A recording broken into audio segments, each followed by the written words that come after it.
only begotten God. John 1:18. Quote, no man hath seen God at any time. The only begotten Son, which is in the bosom of the Father, he hath declared him. John 1:18, KJV, ASV, YLT, etc. Quote, no one has seen God at any time. The only begotten God, who is in the bosom of the Father, he has explained him. John 1:18, NASB 1995, NTE, AMP, etc. Trinitarianism cites only begotten God as proof that Jesus is God. Many prefer this rendering, but there are reasonable arguments for both versions. Christianity itself remains divided on the correct rendering. This article does not attempt to resolve the question, but leaves that decision in the hands of the reader.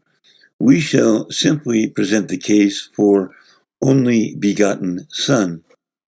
The internal evidence. There are internal inconsistencies in the translation only begotten God. The verse tells us that no one has seen God. Multitudes saw Jesus. So how then can he be the God who no one has seen?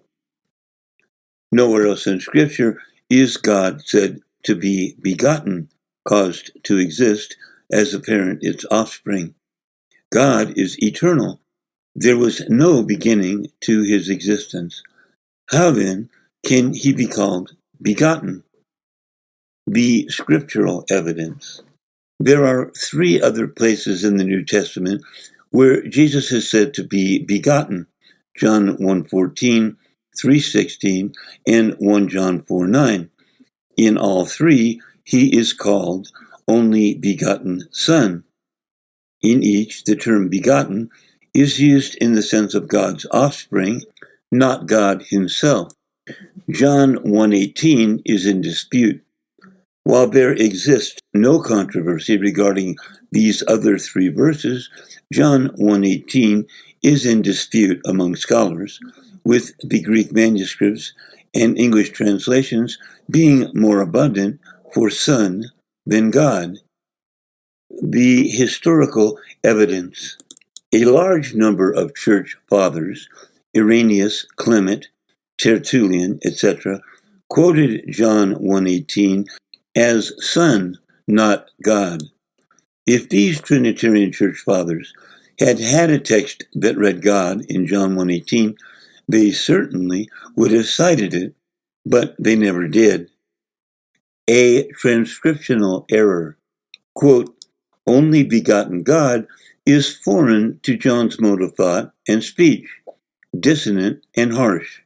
It appears to owe its origin to a dogmatic zeal which broke out soon after the early days of the Church. Thayer's Greek-English Lexicon. Quote, it is doubtful that the author would have written only begotten God, which may be a primitive transcriptional error. Professor Alan Wickren, co-author of the United Bible Society's New Testament, 3rd edition, as quoted by Bruce Metzger in A Textual Commentary on the Greek New Testament, 1971. Quote, the disputed only begotten God in John 1:18 mistranslates Yehida Elaha, the only begotten of God. Approach to the Gospels and Acts, page 11, Matthew Black. Others called God. Even if only begotten God were the original text, we must remember that the term God, Elohim Theos, is applied in Scripture to others besides the Supreme Being, angels, judges, kings, etc., as indicating their status as representatives of God. Since the verse tells us that no one has seen God, Theos, as applied to Jesus here, must necessarily put him in this latter category. God's representative, not God himself. Conclusion.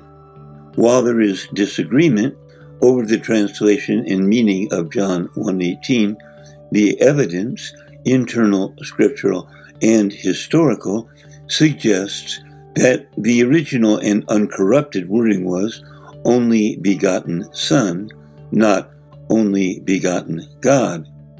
In either case, the verse offers no proof of the alleged deity of Jesus.